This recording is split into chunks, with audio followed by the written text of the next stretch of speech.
ঘরে বসেই কোনো মোল্ড ছাড়া মাত্র ১০০ টাকা খরচ করে কিভাবে এরকম অ্যাস্থেটিক টাইপের ক্যান্ডেল তৈরি করবেন সেটাই শেয়ার করব আজকের ভিডিওতে। So let's go. প্রথমেই আমি কিছু মোমবাতি নিয়েছি।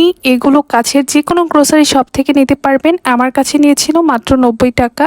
এদেরকে ছোট ছোট টুকরো করব যাতে ইজিলি মেল্ট করা যায়, এবং এরকম প্লাস্টিক জিপার ব্যাগে হ্যামারের সাহায্যে অথবা ভারী কিছুর সাহায্যে হালকা চাপ দিয়ে ভেঙে নিব এবং ভাঙা মোম থেকে সুতোগুলোকে আলাদা করে নিব।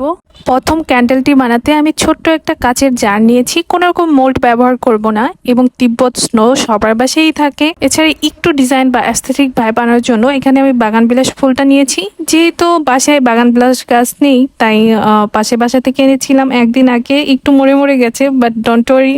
মোমের সুতাটাকে অনেক যুদ্ধ করার পর একটা কটন বারের সাহায্যে বসালাম, আর একটা ক্যান্ডেল দানিতে কয়েলের স্ট্যান্ডে করে এই সুতাটাকে বসিয়ে নিলাম। এবার ছোট্ট একটা সিলভার বাটিতে ভাঙা মোমগুলো দিয়ে ভালোভাবে মেল্ট করে নিব।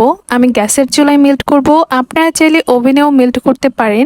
কাঁচের জিনিস দিয়ে কাজ করার আগে সাবধান, অসাবধানতা বশত ক্যান্ডেল রোজের একটা হ্যান্ডেল ভেঙে যায়। আর আমার হাতের অবস্থাও একদম খারাপ। গ্যাসের চুলায় অল্প অল্প করে মোমগুলোকে মেল্ট করে নিচ্ছি। আপনারা কালার করতে চাইলে মোম রংটা ইউজ করতে পারেন। এবার মেল্ট করা মোম ক্যান্ডেল হোল্ডারে ঢেলে দিব।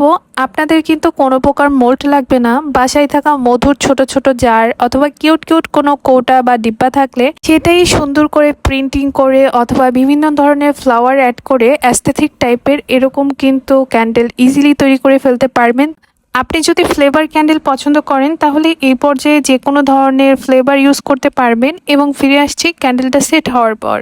এক্সট্রা সুতাটাকে কেটে আমি এখানে একটা জারকে আর একটু সুন্দর করার জন্য এখানে একটা লেস ব্যবহার করব। আপনারা চাইলে যে কোনো ধরনের লেস ইউজ করতে পারেন। আমি এখানে হট গ্লু গান দিয়ে লেসটাকে সুন্দরভাবে লাগিয়ে নিচ্ছি। ফাইনালি মাত্র ৯০ টাকা খরচ করে বানিয়ে ফেললাম এই সুন্দর অ্যাস্থেটিক ক্যান্ডেল। আপনারা চাইলে কিন্তু আরও কম টাকায়ও বানাতে পারবেন যদি কিনা একটা ক্যান্ডেল তৈরি করেন। So this is the final look. So কেমন লাগলো ক্যান্ডেলগুলো অবশ্যই কমেন্ট করে জানাতে ভুলবেন না। আর আপনি যদি আমার চ্যানেলে নিউ মেম্বার হয়ে থাকেন অবশ্যই চ্যানেলটি সাবস্ক্রাইব করবেন। আর আজকের মতো এখানেই বিদায় নিচ্ছি। আল্লাহ হাফেজ।